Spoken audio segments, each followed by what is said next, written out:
John Arokiasamy தான் இவங்களை வளர்த்து விட்டது.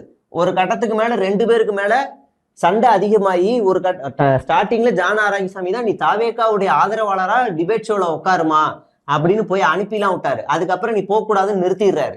அந்த கோவத்துல எனக்கு தனி யூனிட் கொடுங்க, நான் வச்சு பாத்துக்கிறேன்னு கேக்குறாங்க.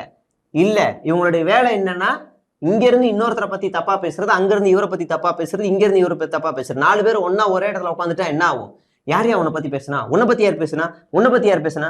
என்னை பத்தி பேசுனா சோனியா, உன்னை பத்தி பேச சோனியா, உன்னை பத்தி பேசணும். அப்ப நம்ம எல்லாரும் பத்தியும் தப்பா பேசி சிண்டு முடிச்சு வேலை பார்க்குறது இவங்க தானான்னு தூக்கி ஓரம் கட்டி விட்டாங்க. அந்த காண்டு தாங்காம தான் ஜான் ஆரோக்கியசாமி டைரக்ட் தாக்குதல். சரி, அடுத்து வருவோம்.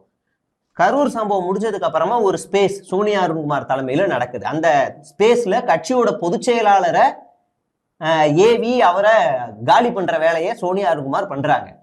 சொந்த கட்சிக்கு எதிராக பண்றாங்க. இவங்க யாருக்கு உண்மையா இருக்காங்க? நீங்க எல்லாம் சமூக அக்கறை பத்தி பேசலாமா? சொந்த கட்சிக்கே உண்மையா இல்ல. சரி, இவங்க தாவேக்காவுடைய ஆதரவாளர் உறுப்பினர் கூட வேணாம், ஆனா இவங்களே சொந்த கட்சி நபர்களே அபியூஸ் பண்ணானுங்க. சோனியா அருண்குமார சொந்த கட்சி நபர்களே அபியூஸ் பண்ணானுங்க. ஈவன் அரசியல் ரீதியாவும் கேள்வி கேட்டானுங்க. உங்களுக்கு என்ன வேலை எங்க கட்சியை பத்தி பேச? நீங்க என்ன பொறுப்புல இருக்கீங்களா? உங்க வேலை என்னமோ அதை மட்டும் பாருங்க, எங்களுக்கு தெரியும்னு அவங்களுமே கேட்டாங்க. அப்பெல்லாம் கேட்கல, சொந்த கட்சிக்காரனே அபியூஸ் பண்ணும்போது கேட்கல. இதெல்லாம் நடக்குது தொடர்ச்சியா. அஜிதாவை இவங்க ஓப்பன் அபியூஸ் பண்ணாங்க.